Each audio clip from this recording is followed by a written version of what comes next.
Avis vascular centre మన దేశంలోనే the best varicose vein hospital. కోలో నా పల్లె కోడి కూతల్లే ఒల్లిరుసుకుందే లాగదూడల్లే యాప పుల్లలా చేదు నమిలిందే రామ రామ రామ రామ తలకు బోసుకుంది నానేల తల్లే అలికి బూసుకుంది ముగ్గు సుక్కల్నే సద్ది మూటల్నే సగబెట్టుకుందే బాయి గిరక నా పల్లె ఏ తెల్ల తెల్లని పాలధారలల్ల పల్లె తెల్లారుతుంటదిరా గుళ్ళోని గంటలు కాడెడ్ల మెడలోన జంటగా మోగుతూ ఉంటాయిరా నాగలి భుజాన పెట్టుకుంటే దోస్తులు చెయ్యేసినట్టేరా గొడ్డు గోదా పక్కన ఉంటే కొండంత బలగం ఉన్నట్టురా చల్లగాలి మోసుకొచ్చేరా సేను చిలకలా ముచ్చట్లు దారి పొడుగు చెట్ల కొమ్మలా రాలుతున్న పూల సప్పట్లు గడ్డి మోపులు కాల్వగట్టులు చెమట సుక్కల్లో తడిసిన ఈ మట్టి గంధాల ఊరు పల్లెటూరు దీని తీరే అమ్మ తీరు కొంగులోన దాసిపెట్టి కొడుకుకిచ్చే ప్రేమ వేరు ఊరు పల్లెటూరు దీని తీరే బిడ్డ తీరు కండ్ల ముందే ఎదుగుతున్న సంబరాల పంట పైరు. ధన్యవాదాలు సార్. Thank you. అందులో నిజంగా మా అమ్మ ఏదైనా శుభకార్యాలకు ఏదైనా ఫంక్షన్లకు వెళితే అప్పుడు లడ్డూలు బాదుషాలు పెడితే వాళ్ళు తినకుండా కొంగులను కట్టుకొచ్చేవాళ్ళు సార్. కట్టుకొచ్చి పిల్లలకి ఇచ్చేవాళ్ళు. వాళ్ళు తినరు. అయ్యో నా పిల్లలు తింటారు కదా, మనం తింటే ఏంది తినకపోయింది ఏంది వాళ్ళ కోసమే కదా అని అది గుర్తొచ్చింది నాకు. అది రాసే పల్లె కూడా అదే కదా, మన కోసం అన్నీ కొంగులో కట్టుకొని మరి కొడుకుకు బిడ్డలకు ఇచ్చినట్టుగా అన్ని వనరులు మనకు అందిస్తుంది కదా అని. సార్ ఎలాగో బలగం గురించే మాట్లాడుకున్నాం కాబట్టి ఒక చిన్న ప్రశ్న, అంటే ఇది వేణు గారిని నేను తక్కువ చేసి చూడటం కాదు, కానీ అప్పటి పరిస్థితి గురించి అప్పటి వరకు బలగం రిలీజ్ కాకముందు వరకు వేణు అంటే ఒక జబర్దస్త్ వేణు, ఒక కమెడియన్ వేణు, ఇదే ఆయన గుర్తింపు. అవును. సో అలాంటి ఒక వ్యక్తి వచ్చి కానీ ఆయన మైండ్లో ఉన్న బలగం అనే కథ కానీ సినిమా కానీ వేరే స్థాయిలో ఉంది. మొత్తం తెలుగు వాళ్ళు ఎక్కడుంటే అక్కడ ప్రపంచవ్యాప్తంగా అందరినీ ఒక ఉద్వేగ క్షణాల్లోకి తీసుకెళ్ళేంత ఐడియా ఉంది ఆయన మైండ్. కానీ వేణు గారిని విజన్ని ఆ స్థాయిలో ఆ సమయంలో ఆ స్థాయిలో నమ్మడం అంత ఈజీ కాదు. అవును. వేణు గారు వచ్చి మీకు ఇన్పుట్స్ ఇస్తున్నప్పుడు ఈ పాట కానీ ఆ క్లైమాక్స్ ఇలా 8 minutes ఇలా చేస్తామని చెప్తున్నప్పుడు కానీ మీరు వేణు గారిని ఎలా చూశారు? ఆయనలో డైరెక్టర్నే చూసారా, కమెడియన్ కదా ఇతను ఇంత గొప్పగా ఆలోచిస్తున్నాడు వర్కౌట్ అవుద్దా ఇలాంటి ఆలోచన చేశారా? అసలు ఎలా ఉంది మీ మైండ్ సెట్ అప్పుడు? అయితే యాక్చువల్గా మీకు అదే చెప్తా, ఐడెంటిటీ అదే వేణన్నది. నా ఫోన్లో కూడా వేణు కమెడియన్ అని ఉండేది సార్. నేను సినిమా ఎప్పుడైతే నాతో డిస్కస్ చేస్తున్నాడో అన్నకు చెప్పా ఈ మాట, అన్న మీ నెంబర్ చూడండి వేణు కమెడియన్ ఉంది కదా, ఇప్పుడు చూడండి నేను వేణన్న అని మార్చాను. నేను మార్చి నాకు వేణన్న గురించి తెలుసు ముందు, ఆయన రకరకాలుగా డిస్కస్ చేసేవాడు, పాడడం బాగా ఇష్టం. అంతకుముందే వేణన్న నేను కలిసి ఒక ప్రైవేట్ పాట చేద్దామని అనుకున్నాను. ఆయన పాడాలి నేను రాయాలి అని రకరకాల విషయాలు డిస్కస్ చేసుకున్నాం. అప్పుడు తన లోపల ఉన్న రచన పటిమ తన ఎబిలిటీస్ నాకు బాగా తెలుసు. అందుకని నేను పెద్ద ఆశ్చర్యపడలేదు ఇంతలా ఆలోచిస్తాడని. అంతలా ఆలోచించగలడు అనేది నాకు బాగా నమ్మకం. ఓకే. తర్వాత ఆ కథ అంతా నాకు బిఫోర్ మొత్తం నేరేట్ చేశారు. అందులో ఇంకా నాకు వచ్చే డౌట్స్ నేను ఇచ్చే ఇన్పుట్స్ కూడా తీసుకొని వేనన్నా ఆయన చెప్పే తీరుకి అప్పుడు ఆశ్చర్యపోయాను నేను. ఓహో మనం అనుకున్నదంత కాదు, ఇంకా డెప్త్ ఇంకేదో ఉంది వేణన్న దగ్గర. తను చూసే కోణం వేరు, ప్రతి విషయాన్ని తను చూసే కోణం వేరు అని చెప్పి ఇంకా అసలు గౌరవం పెరిగింది, బాగా ఇంకా క్లోజ్ అయ్యాము. ఆ అసోసియేషన్ ఇప్పుడు ఎల్లమ్మకి ఇంకా మాకు బాగా ఉపయోగపడుతుంది. సార్ ఎల్లమ్మ గురించి ప్రశ్న ఉంది, ఇంకొక ప్రశ్న బలగం గురించి అడిగి ఎల్లమ్మ విషయం. ఓకే. అదే అంటే నిజంగా కూడా నాకు ఎందుకు బాగా ఉందంటే మన ఈ పాడ్కాస్ట్ మనం ఒక ఫ్రేమ్లో రాసుకొని ఎక్కడి నుంచి వచ్చారు, ఏం చదివారు, మీ ఫస్ట్ సినిమా ఏంటి, ఇట్లా కాకుండా ర్యాండమ్గా ఒక మాట ముచ్చట్లాగా పోతుంది. అది హ్యాపీగా ఉంది నాకు. Thank you. మన ముందు వెనక ముందు స్క్రీన్ ప్లే నాన్ లీనియర్ ఏదైనా పర్లేదు, ఒక జర్నీ పోతుంది, అది మాట ముచ్చట సాగుతుంది, అది హ్యాపీ.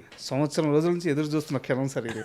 అందుకనే నేను ఏది కూడా ప్రిపేర్ అవ్వకూడదు, అది చాలా జెన్యూన్గా ఉండాలి మీతో సంభాషణ అని నేను అసలు ఏది ఎగ్జైట్ లేదు. బాగుంది. And Balagam climax shooting sir. అంటే ఎందుకు ఈ ప్రశ్న అడుగుతున్నా అంటే పర్టికులర్గా ఆ పాట గురించి ఇప్పటిదాకా నేను కనీసం 20 సార్లు నేను ఉంటాను ఒక్క పాటని, 8 నిమిషాల పాటని చూసుంటాను పాట చూసుంటాను 20 సార్లు ఏడ్చాను. మీకు లైవ్ ఎగ్జాంపుల్ మా కెమెరామ్యాన్స్ ఇంటర్వ్యూకి వస్తా కార్లో ఓపెన్ చేశా, 2 నిమిషాలు వినగానే ఏడ్చేసి అమ్మో ఇది ఏడిపించేస్తుంది ఇప్పుడు వద్దురా అని చెప్పి పక్కన పెట్టేశా. మా కెమెరామ్యాన్ అడగండి, నేను ఆడని క్షణం లేదు ఆ పాట విన్నప్పుడు. షూట్ చేస్తున్నప్పుడు ఏం జరిగింది, లేదా పాట తయారవుతున్నప్పుడు ఏం జరిగింది, మీ అంత బలమైన పాట రాస్తున్నారు కదా, అప్పుడు మీ మనస్తత్వం ఎలా ఉంది, మీ మనసులో ఆలోచనలు ఎలా ఉన్నాయి? బలగం సినిమా జరుగుతున్నన్ని రోజులు డిస్కషన్ దగ్గర నుండి, అంటే నేరేషన్ దగ్గర నుంచి, డిస్కషన్ దగ్గర నుండి, పాట పుట్టిన దగ్గర నుంచి, పాట ట్యూన్ కడుతున్న దగ్గర నుండి, అవన్నీ అవుతున్న కొద్దీ రికార్డ్ చేస్తున్న దగ్గర నుండి మేము ఏడవని క్షణం లేదు. అవునా? ఏడవని క్షణం లేదు. ఏదో ఒక సందర్భం తలుచుకొని భీమ్స్ ఏడ్చేవాడు, వేణన్ ఏడ్చేవాడు, నేను ఏడ్చేవాడిని. అసలు ఈ పాట రికార్డింగ్ చేస్తున్నప్పుడు ఆవిడ కొమర ఎవరైతే పాడిందో ఆమె అసలు వాళ్ళకి తెలుసు, వాళ్ళు రెగ్యులర్గా పాడే వాళ్ళ బాణీలు తీసుకొనే మన సినిమాకి తగ్గట్టుగా నేను రాశాను అది. 8 నిమిషాల పాట బాణీలన్నీ వాళ్ళ దగ్గర నుంచి తీసుకున్నవే. అంటే వాళ్ళు రెగ్యులర్గా వాళ్ళ పనే అది, వాళ్ళ వృత్తే అది. అంతే. వాళ్ళు ఏంటి, ఎవరు చనిపోయినా పోయి పాడుకొని డబ్బులు తీసుకొని రావడం. పేర్లు మారుతాయి కానీ రోజు పేర్లు మారుతాయి కానీ వాళ్ళు పాడేదంతా సేమ్. అంత వాళ్ళ జీవితమే అది. అట్లాంటిది నేను రాసి ఇవన్నీ ఈ సినిమాకు తగ్గట్టుగా మనం అన్నీ అల్లిన తర్వాత రికార్డింగ్ అంతా అవ్వగానే బోర్న ఏడ్చింది ఆవిడ పాడేటప్పుడు. ఏడ్చిన ఆ వీడియో కూడా వేణన దగ్గర ఉంది. మేము మామూలుగా పాడేటప్పుడు మేకింగ్ వీడియో తీస్తుంటాం కదా, అసలు ఆవిడ పాట అంతా అయిపోయిన తర్వాత గట్టిగా ఏడవడం, ఏడ్చి వాళ్ళ అన్నల్ని గుర్తు చేసుకుంది, వాళ్ళ చెల్లెల్ని, అక్కల్ని, వాళ్ళందరినీ బంధువుల్ని గుర్తు చేసుకొని బాగా ఏడిచి రిలాక్స్ అయిపోయి, సార్ మా రోజు పని మాది ఇదే అయినా నా లోపల దాగిన దుఃఖం అంతా ఇవాళ బయటపడ్డాయి సార్, అంత అద్భుతంగా వచ్చింది ఇది అని.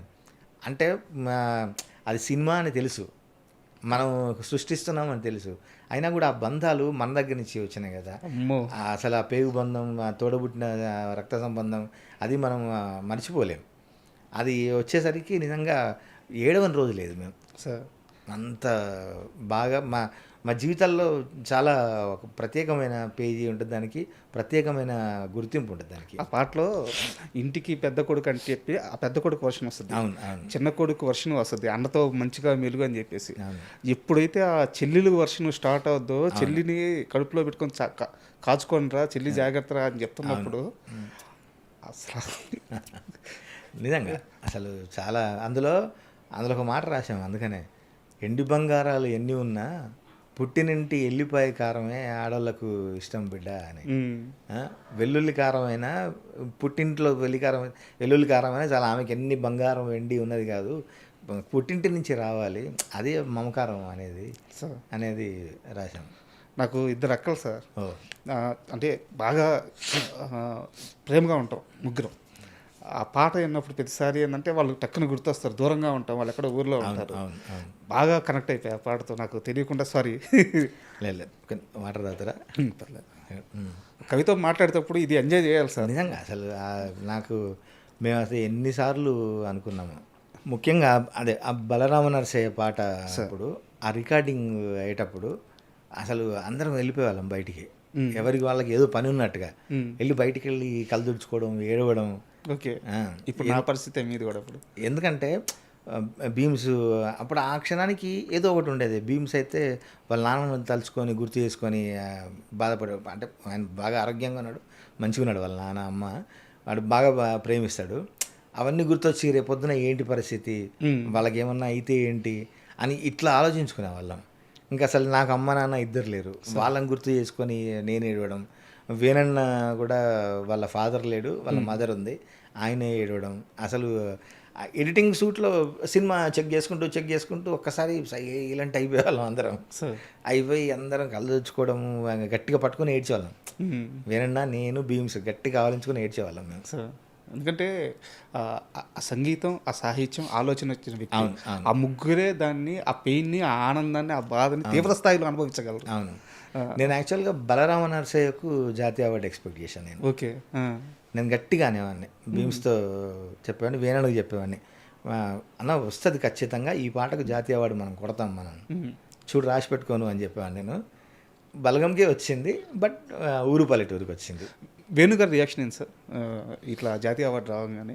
చాలా చాలా అసలు హ్యాపీ. అంటే మేము మనం అంటాం చెప్పలే నేను అయితే అంటాం చూసినావా, అది ఆ రియాక్షన్ ఉండే వేనన్నది. సార్ చూడు మనం అనుకున్నామా వచ్చింది అంటే మన నమ్మకం నిజమైంది, మనం గొప్ప సినిమా చేసాము అన్న ఆ ఎక్స్ప్రెషన్ ఉండేది. సార్ అంటే ఒక సంతోషము అది కాదు అసలు, చూసావా మనం అదొక గర్వం.